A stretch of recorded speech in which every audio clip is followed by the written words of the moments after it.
2012년 12월 26일 꿈을 꿨다. 상당히 강렬해서 일어난 후에도 오랫동안 기억에 남는다. 나는 죽어서 저승에서 심판을 기다리고 있었다.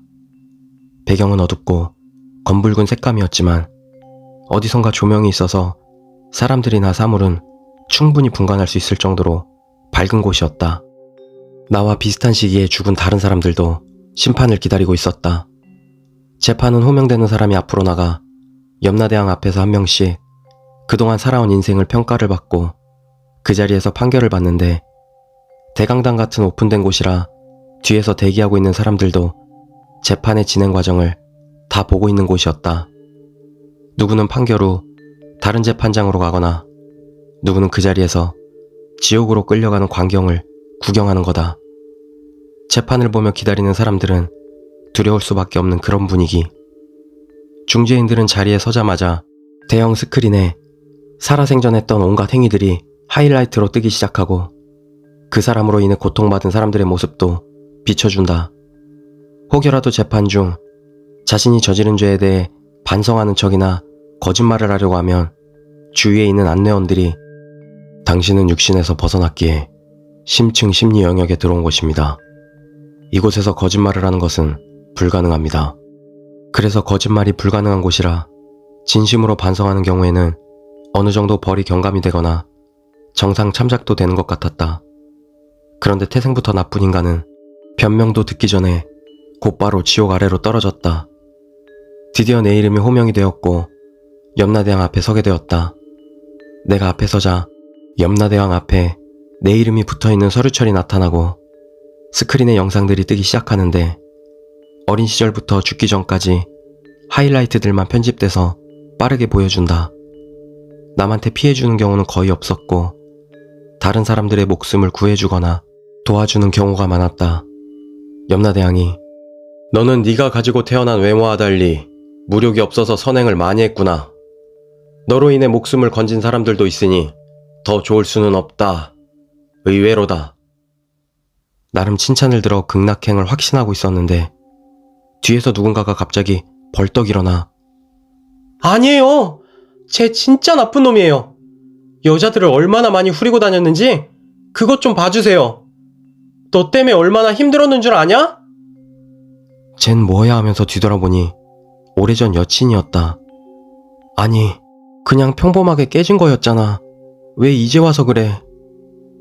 지정사건은 두 사람의 문제이기 때문에 사후 재판에서는 다루지 않지만 이런 상황에 이의를 걸 정도라면 너도 어느 정도 죄의 무게가 있다고 본다. 그리고 지금 이의를 건 여인 당신도 버리지 못한 사심으로 의견을 제시했기에 너희 둘 다 벌을 내리겠다.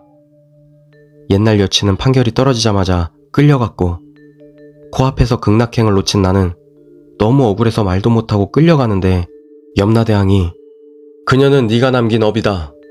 너는 그 업을 마무리 짓고 다음 재판 때 다시 보자. 저승사자들에게 두 팔을 붙들려 끌려가던 난 어두운 곳으로 던져져 하염없이 지나가다 아주 밝은 빛이 비춰지기 시작했다. 그곳을 지나자 어느 순간 어떤 거인이 내 발을 잡아 거꾸로 들고 등짝을 때리고 있었고, 내가 숨을 쉬자 왕자님이 태어났네요. 라며 포대기에 씌워져 탈진에 지쳐 누워있는 어떤 여자에게 안겨줬는데, 아까 먼저 끌려갔던 전 여친이었다. 왠지 모를 씁쓸한 미소를 짓고 있는 묵은 인연의 표정을 보니 어쩐지 이해가 됐다. 넌 내가 싫었던 게 아니라 떨어지기 싫었던 거였구나. 여기까지가 내 꿈의 기억이었다. 여기서부터는 현실 이야기. 2014년 4월 18일 룸메이트와 불화로 새 방을 알아보는 와중에 영주권 문제와 동생 결혼식 등이 겹쳐 급하게 한국을 가야 했다. 방도 못 구한 상태로 한국에 다녀오면 지낼 곳도 없는데 키우던 고양이를 맡길 데가 없었다. 절대로 버릴 수도 없고 한국에 같이 데려갈 수도 없는 상황이라 고양이만이라도 맡아줄 사람을 구하기 위해 급하게 광고를 올렸다. 3시간 만에 연락이 왔고 아무 조건 없이 맡아준다는 그 여성분이 너무 고마웠다. 겨우겨우 큰일을 막고 조금은 가벼운 기분으로 한국에 다녀올 수 있게 됐다. 2014년 5월 25일 고양이를 맡아준 그 여성분과 인연이 되어 사귀게 되었다. 2017년 4월 12일. 드디어 양가 부모님들과 함께 상견례를 했다. 우리가 외국에 나와 사는 사람들이라 1년에 한 번 한국에 가기 때문에 이번이 아니면 결혼식 얘기는 내년에 또 만나서 해야 하게 되니 그 자리에서 바로 결혼식 이야기까지 꺼냈다. 다행히 결혼식은 1년 후에 하기 때문에 준비할 시간이 넉넉했다. 2018년 2월 7일 양가 부모님들이 서로 따로 우리들의 궁합을 보셨다고 한다. 그런데 내용이 비슷하게 나왔다고 한다. 아주 긴 인연을 가진 천생연분으로 나왔단다. 궁합을 봐준 보살님들이 공통으로 한 말은 얘네들은 전생의 모자지간이었네. 궁합을 봐준 보살님에게 꿈 이야기를 했더니 그거 뒤에 더 있을 텐데 네 기억이 거기부터인가 보네 라며 덧붙이며 말하기를 너희가 모자지간이었던 전생에서는 네가 엄마보다 일찍 갔어. 그래서 엄마는 그게 한이 돼서 동시대에 태어나서 너랑 만난 거야. 아내 될 사람이 너한테 엄마처럼 잘해주지? 전생에 엄마 노릇 다 못해서 그런 거야. 너도 잘해줘. 만약 네가 한국에 있었어도 지금 나라가 아니라 다른 나라에 있었어도 너랑 만났을 인연이야 라고 하셨다. 2018년 11월 10일 결혼식 당일날까지 우여곡절을 겪었지만 우리는 무사히 결혼했다. 그렇게 나는 6년 만에 그 꿈의 뜻을 알 수 있게 됐다. 두 번째 이야기, 스토커.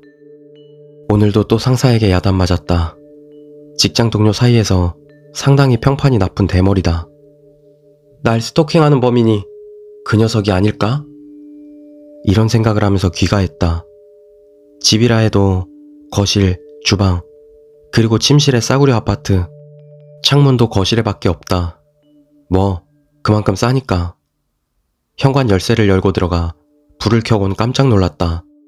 거실에 있던 서랍장이 엉망으로 뒤집혀져 있었다. 아, 그러고 보니 아침에 급하게 나온다고 현관문 열쇠 잠그는 걸 잊고 나왔네. 빌어먹을. 창은 전부 제대로 잠겨 있으니 분명 현관으로 들어왔을 것이다. 아, 기분 나빠. 화나. 안 그래도 짜증나는데. 이제 오늘은 지쳤어. 저녁밥은 생각도 없고 경찰에는 내일 신고해야지. 현관문이 잠긴 걸 확인하고 침실로 향했다.